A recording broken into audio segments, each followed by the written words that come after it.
Hi, I'm Levy, and you're listening to the Us People podcast with Savia Rocks.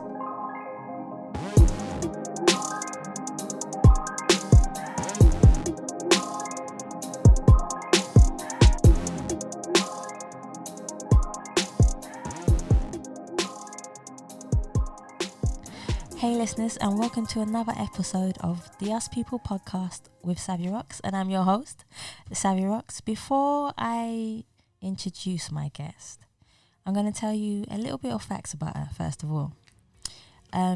She was born in Germany. Yeah, she's a London-based singer and songwriter of alternative pop.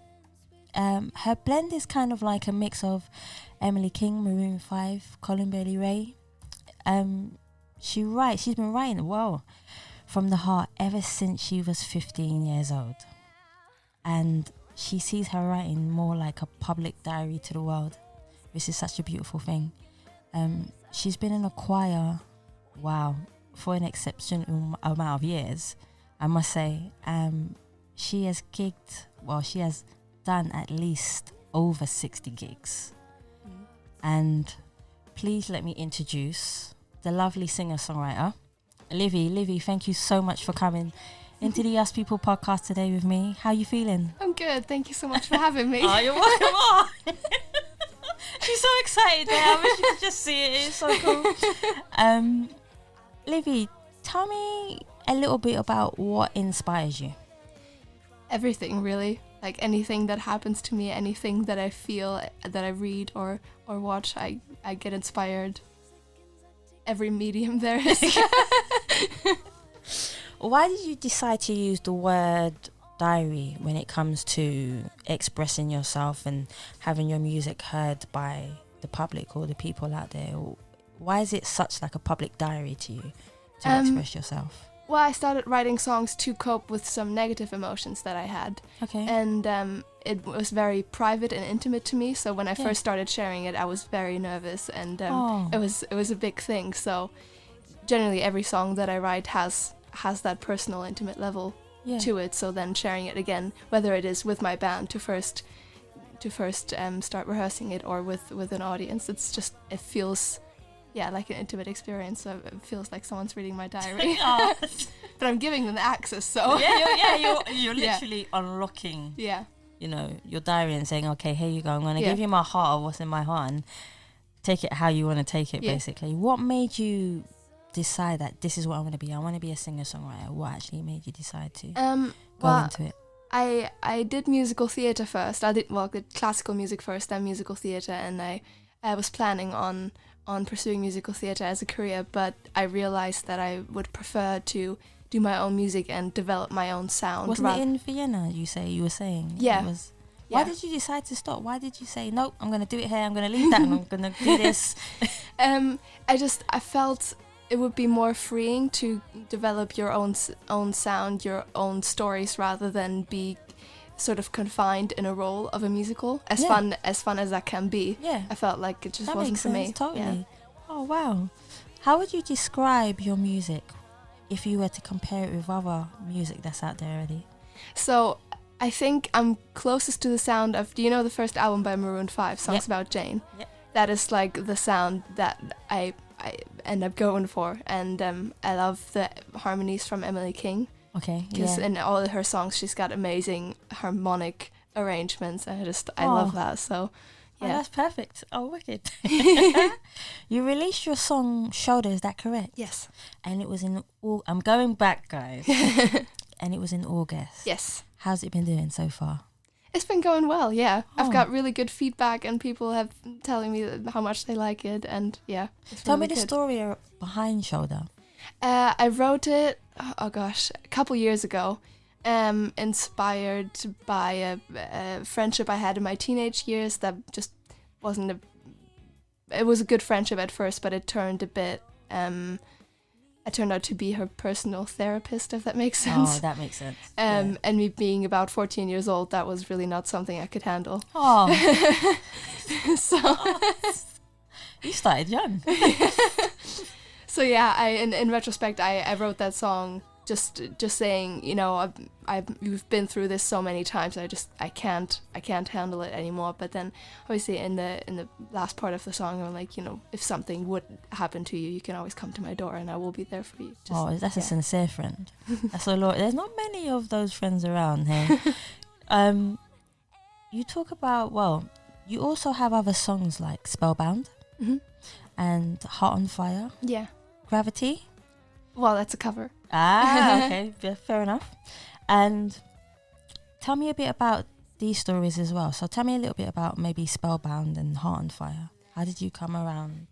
So Spellbound actually started out as like a song challenge by Mahalia. Yep. She did last year. Yeah. So I did just like a 1 minute clip of my own freestyle on top of her instrumental track.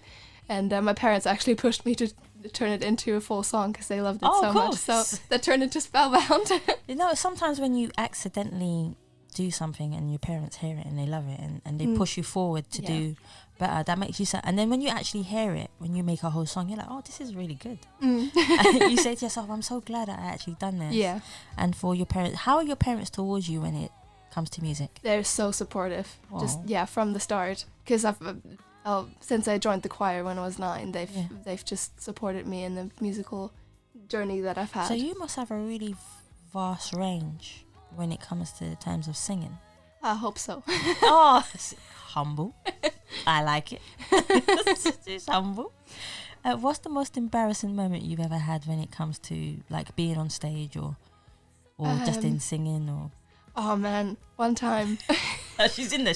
Yeah. Savia, I'm in there. Okay, so one time I played a gig with my band and we were the second to last band or something. So we watched the bands beforehand and they were great. And I was on stage and I always try in between songs. At the beginning I always try to prepare some stuff that I could say in between songs just because I get a bit nervous while talking just because singing lyrics is easier. Yeah. And I ended up never saying anything that I prepped. So at some point I was just like, all right, I'll just have to improvise. That's just how it's going to be. And then ended up me being on stage saying, hey, we've had a great evening so far, and we hope we can continue this trend or maybe move it upwards. Obviously not meaning that we'll, just be definitely better than the previous bands. But obviously that is how most people probably understood it. And I said it and I was like, damn it. But how did the crowd take it? What did they do? I think they laughed, but I I don't know if it was related to that comment. I can't imagine that it was. But after we finished the first song, out of reflex, after we finished, I was just like, thank you, waiting for some people to clap, and I couldn't see anyone, and it was dead silence. Oh wow! And everyone had left because it was like a basement of a pub where we performed, and everyone went upstairs to grab a drink or something. So it was just a sound engineer and my housemate. Hey, at least you had one person. Hey. Oh man, that was not my brightest moment. Hey, we all I have loads. I remember I had someone who almost threw up in front of me. No. Yeah, when I was going to do a shoot. I've had someone who's fell over on me on stage. Yeah. Like literally poof. I mean, yeah, I've had loads, don't worry. Okay, if you had to reveal one thing about you to your fans, what would you reveal that you've never revealed to anyone else on any other podcast and any other interview, just exclusively for him? I'd say imposter syndrome is a thing with me, more than I would admit in front of other people. Explain what that is, just in case people didn't understand what it imposter is. syndrome is basically that you think people that you don't deserve your success, and people any minute are going to find out that you're a fraud and that you're not actually who they think you are. I was thinking in my head that I know I'm right with the answer, but why do you feel like that? It's just, I guess it's the industry, just because it's not very stable, so there's not much you can hold on to, and it's very hard to get like measurable successes, I guess. Of course you can count the streams on Spotify and all that, but it's it's so define what success means to you, or define what success is to you. Well, I would like to make an impact. I would also like to help people because I know how healing music can be. So if I listen to a song and I feel immediately understood, I think that's a great power that music has. So I think if I can do that to anybody with just one song where they feel less alone because they're like, oh, I felt that way. I'm not the only one who's ever felt that way. Yeah. Then I think that could be good. But What's the best and worst thing about being a singer-songwriter, and how would you give advice to anyone looking to start a band or to become a singer or a songwriter? What advice would you give them? The best thing is just that you get to do what you love, because music is just, it's a wide playing field, and you can just do a lot. You can be creative, you can express yourself, you can connect to people. The worst thing is, like I said, there's not a lot of things to hold on to, just because a lot of things are very superficial, and it's very hard to make the breakthrough to a place where you can actually make a living from what you do. So my advice would be to not lose hope when you're going through times where it feels like people are not responding to your music, to your craft as you would like them to, or you don't have the numbers that you would like to. What do you do when you don't see those type of numbers, or you don't see the reactions that you're hoping? How does that make you feel, and how do you push yourself through it in a positive way to say, you know what, I'm not gonna break down? I try to remember why I'm actually doing music, which is not for the numbers, obviously, but because it's something I truly love.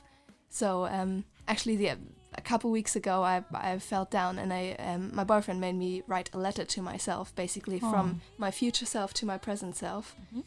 And that really helped just put it into perspective, because I just kept reminding myself that I write songs because it feels good, and it's like a therapeutical process almost. And then sometimes people connect with it, and sometimes they don't, and sometimes they hear a song, sometimes they don't, but that doesn't change the actual passion and the love that I have for it. How do you feel when people... We all know how people feel when someone likes our stuff. But how do you feel when someone doesn't like it? What does it do to you, and how do you react to it? I get defensive, I guess, because I immediately want to prove myself. But that's not a bad thing in a way, because... You want to prove yourself. You're not saying that I want to fight you or anything. You're saying, okay, so how can I make myself better? So that's actually a good thing. Whereas other people sometimes they want to fight you, or they're saying, no, I've had enough, I'm going to stop. But you're saying it in a good way, which is really, really nice. If you had a chance to do anything about if you had a chance to do anything about the music industry, so if you had the music industry in the palm of your hand, you were one of the biggest selling artist in the world, which will happen. I like your optimism. I'm so optimistic, guys. I'm one of the most optimistic people you'll meet. I believe that anything is possible. It does take hard work, it does take a lot of knockdowns, but you have to kick yourself in the backside and say, I'm gonna get there, even if it just takes one break or one person to listen to you. I think that's the whole reason behind these podcasts as well. It just takes one person to listen to you and say, hey, I really like this person, I really like Levy, I want to help her. And I think that's what... But if I was to say to you, if you had the industry in the palm of your hands, how would you change it? Probably change the revenue from streams that we get, just because it is now the most popular way to consume music, and we earn nothing from it, which makes the whole job so much harder. And I get the appeal of it. I like it as well, but then again, from the other side of it, I'm thinking I somehow need to earn what I do. Do you feel that artists don't know enough about the music business? Oh yeah, definitely. How do you think that could be changed by the music business? Just more education being made available, I guess. I think a lot of artists go into the industry with quite a naive outlook on it. Because they're just seeing fame. Yeah, exactly. And then all these competitions, the shows that are on, like Britain's Got Talent or whatever they're called, I don't think they're helping, because they just portray the like very small part of it, which is, you're gonna sing in front of an audience and they're all gonna love you and then you're gonna get a contract or something. But they don't tell you what's in that contract. Yeah, exactly. Or about the music publishing side of a contract or the record label side of a contract, or even the public humiliation that often comes with it. That's true. How do you deal with that as an artist? How does that work for you? You gotta get a thick skin, really, and surround yourself with people that you trust and that you trust to give your honest opinions and answers. Yeah. So yeah. Well, that makes total sense. We just spoke about it, but I'll ask, what are the challenges within music, and how have you overcome them since because you started quite young. Mm-hmm. So from being young to where you are today, how have you dealt with them on each step of the way, like from a really young age to teenager to adult? That was quite interesting for me because I did start in pop, so I basically worked my way there through the classical and the musical theatre. So that gave different challenges, I guess. Yeah. Because at first it was about, really learning how to sing from the very beginning, because you have a basic of knowing what to sing, but then to get the proper technique, it's a big part of it. I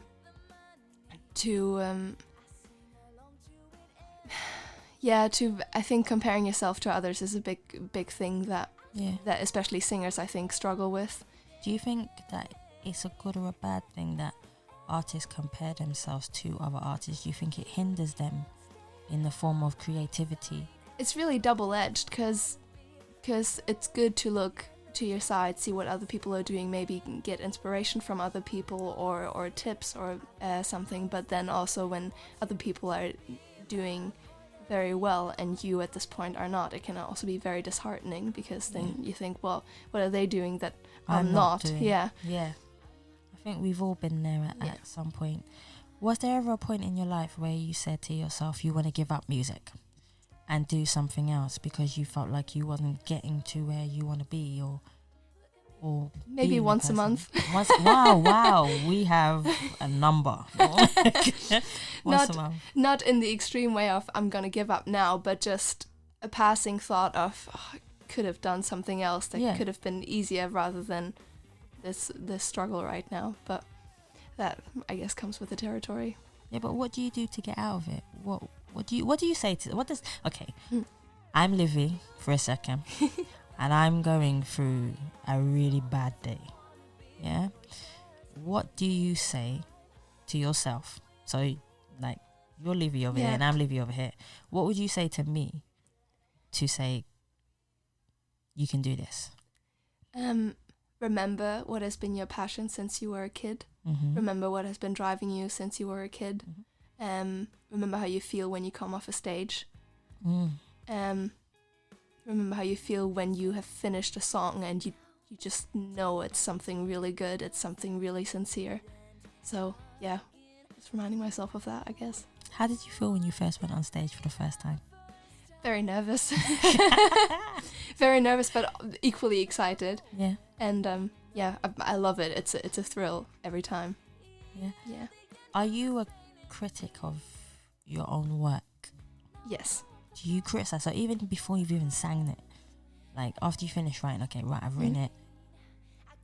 Do you criticize your work even before it goes out to the public? So do you put, because in a way we put energy on our creation. Yeah. So if we have good energy, we put that good energy into our music or whatever we want to do in life, regardless. Do you feel that you put more positivity into your work, or do you sometimes feel like you put a little bit of negativity because you're just a critic to your own work? How does it work? That's quite interesting. I'd say sometimes I'd run the risk to be more negative, but then I'm lucky to have a band who I always incorporate in the writing process and the creation process, and they tend to be more positive. They critique as well, but they have a more positive twist on it, I guess. Yeah. Whereas I get down on myself quite quickly, and then they help to put it back into perspective, saying, of why you're doing it and who you are. Yeah. How did you guys actually meet? How is it to network with the band? We all met at uni, so the drummer and I were the original founders of the band, and then throughout the years the members developed, and How do you guys get on with each other? Really well, yeah. I mean, we've now known each other for up to 5 years, so... Oh, that's good. Yeah. What's the most embarrassing moment you've ever had? In general? In general. Not necessarily on stage now. We're talking about in general. I just want the fans to know more about Levy. I don't know if I have one that sticks out. I think I'm a very clumsy person, so I trip about every single day about perfectly even ground, which makes it even worse because I can't give anything the blame other than myself. Well, you can give the air the blame. Air, you tripped me up. Yeah. So that happens regularly. If there was one song you wish you wrote in the history of music, what song would it be, and why would you choose that song? Spontaneously, I'd say "In the Blood" by John Mayer. I'm gonna have to listen to that. It's from the most recent album from 2017. Okay. And it's just some of the lyrics are just so well crafted. Yeah. Not overloaded with metaphors or anything, but just some lines where you're just like, oh man, yes, yes, definitely, yes. There's one line that goes, "Will I dim the lights inside me to satisfy someone?"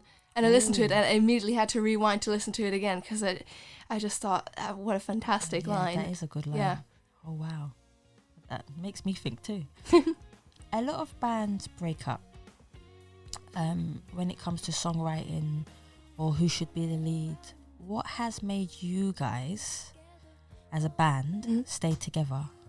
Well, we've had several member changes over the years, so it's not been this constellation from the start, which was always several reasons. I mean, uni has brought complications with people not being able to to dedicate their time to the band, which I completely understand. And sometimes the project just wasn't for them.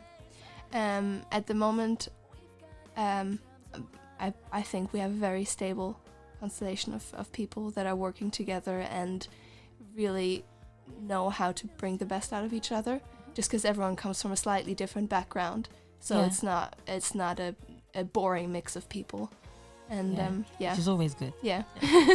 It keeps you on your toes, I suppose, as well. No, and we're quite honest with each other, so there's no hidden drama that could form behind the scenes. It's just, how is it as a band when you're honest with each other? Do you take it to heart, or do you kind of say, okay, well, normally you'd say okay. Sometimes when it's a critique on me, obviously, when I bring in the song and it's, for example, the lyrics, I'm like, no, I'd like to stay it exactly that way. But I do realize that sometimes I have to take a step back and be like, yeah, okay, this is not perfection. This has to. So do you go back and change the lyrics?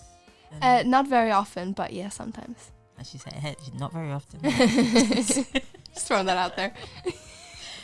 Where would you like to see yourself within music in the next 12 months or so? Well, I'm currently working on an EP to be released before the summer. Do we get to know the name?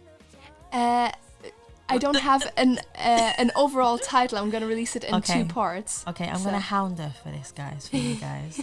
And I'll keep you guys up to date. Yeah. How's it going so far? What's the process? Okay, can you tell us a little bit about what the song is about then? So it's going to be 6 songs in total. Oh, wow. In 2 parts, three each. And the first half is going to, first or second half, depending how I choose to release it. But it's going to be called Songs of Hope. Oh, I like Just because one of the songs that's on there, my guitarist described one day as a song of hope. And that really stuck with me. Yeah, it's nice. It's nice. Yeah. So, and I realized I sort of write in 2 different genres at the same time, some a bit more funky soul-y and some a bit more acoustic indie vibes, and so I thought doing it in a 2-parter when you're songwriting, do you have a set genre in mind, or is it just something naturally that just something naturally, really, because the lyrics come always first with me, so that's the first thing I write down. That's another thing that I was going to say. As a songwriter or an artist, different artists and different songwriters work in different ways. When you have the talent to be able to have both, I always ask which one comes kind of first. for you, but you're saying the songwriting comes first. Lyrics for sure. So do you do it where the writing comes first, then the melody, then the singing? Or is it melody, then writing, then... So first the text, and then I usually sit on the piano and try and find chords and melodies that feel right to me. Sometimes when I write, I have a melody in my head. So you play the piano as well? Yeah. She didn't say that before. So Levy, you're basically multi-talented. Well. She's being humble again. So it's okay. If you had a message to give to your fans that came from you, yeah, what message would you give to your fans? Oh gosh, big pressure. No pressure. Be sincere and kind, I guess. Sounds like the end of my podcast.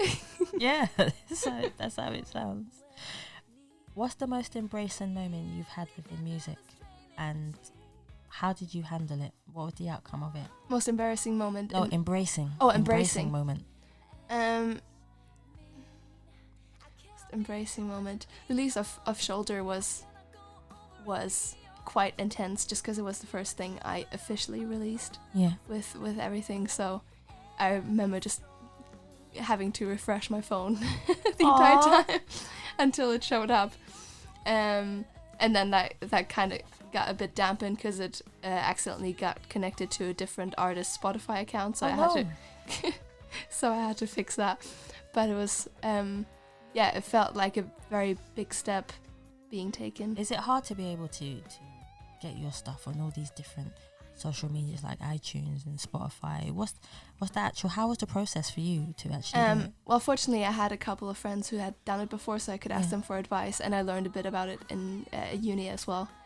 And my friend who released a single, Kirsty Grant, she recommended TuneCore to me, which is a digital distributor, so you put your song in and they distribute it to all the digital stores that you you want. Yeah, that is really cool. See guys, you're learning here. No, it's just really cool. Where can we find you, Levy? Every platform. Tell us a little bit about where we can find you, what platforms, Facebook, Instagram. Yeah. So on most platforms, I'm Levy Music with 2 C's at the end, so Levy Music. And I'm on Facebook, on Instagram, on Twitter, YouTube, SoundCloud, and Spotify, and all the major platforms. Yeah. Where do you want to go from here? What do you want to do with your music? How do you want to inspire people to say, okay, this is Levy and she's inspired me because... I guess I want people to feel less alone or more understood, if that's possible, and in any area of life that I'd write about, whether it's relationships or personal growth or insecurities and stuff like that. So. What's your favourite subject to write about? Favorite subject? I don't know if I have one. Myself, I guess, if I'm being vain.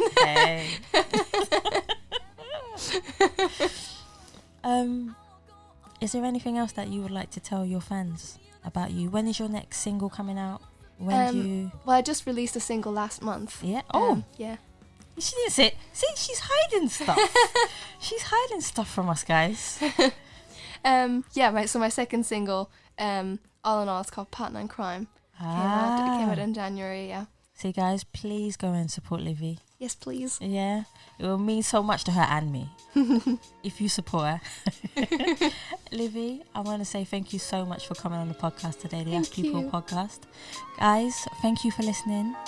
Please continue to be happy, stay positive, and be kind to one another. Thanks, Levy.